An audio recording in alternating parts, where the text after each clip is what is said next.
Se acercó una muchacha y me dice, ¿qué te pasa? ¿Por qué lloras? Le digo, es que la verdad, yo ando aquí, no sé para dónde ir, no sé para dónde voy. Y ando con mi hijo.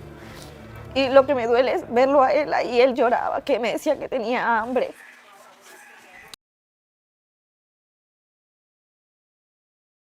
Me golpeaban, igual me gritaban groserías, luego que el impuesto de guerra, que yo no sabía que tenía que pagar impuesto de guerra.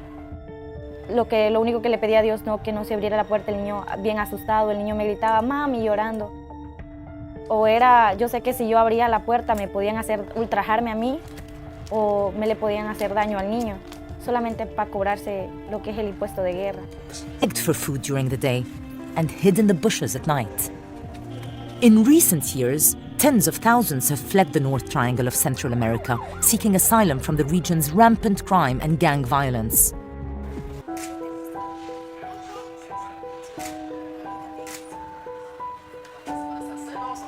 These high figures are not just figures. Behind each one of these 65 million people is a story of fear, of dispossession, of exile, and of hopelessness. We need not to forget that. We need to remember that, to draw from that awareness that these are human beings with human stories. We need to draw from that awareness a renewed sense that we need to tackle this all together, that none of us is exempt from that responsibility.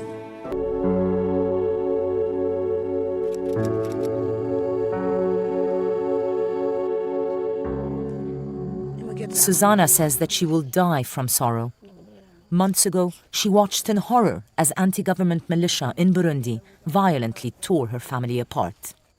Urumva nyine hageze saa sita abana bwenge baje kuruhuka badusanga turi mu rugo ngiye guhiga ibyo kurya ndabaha hanyuma basanga bakikije bose babatemagurira mu nzu ise we Maria bamutemesha ishoka muganga kugira ngo ahwane sanga ni mibyimba gusa indwi bose ubunye n'agahinda kari mu kunyica no gusanduha abasaba abana nabo hanyuma intuze yamaze kugira baca bakubita mwimbugita intuze barambanga kunya mimwe.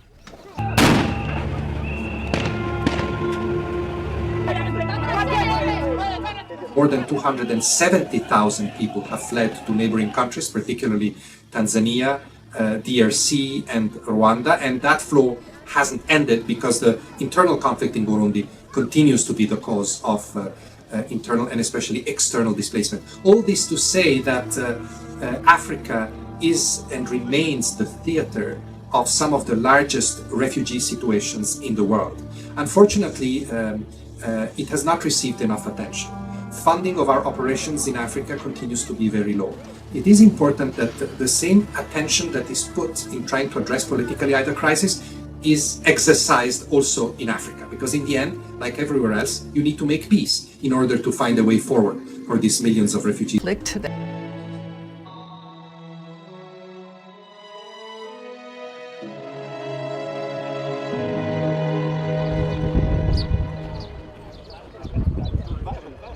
7 or 8 countries host more than half the refugees in the world.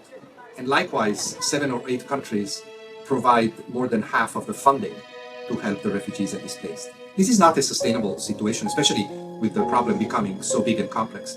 Remember, refugees are not just the responsibility of a few receiving countries or of a few donors. They're a collective responsibility. If you read the Refugee Convention in its preamble, which was written 65 years ago, that preamble, like the whole convention, is still very valid today. It says refugees are an international responsibility.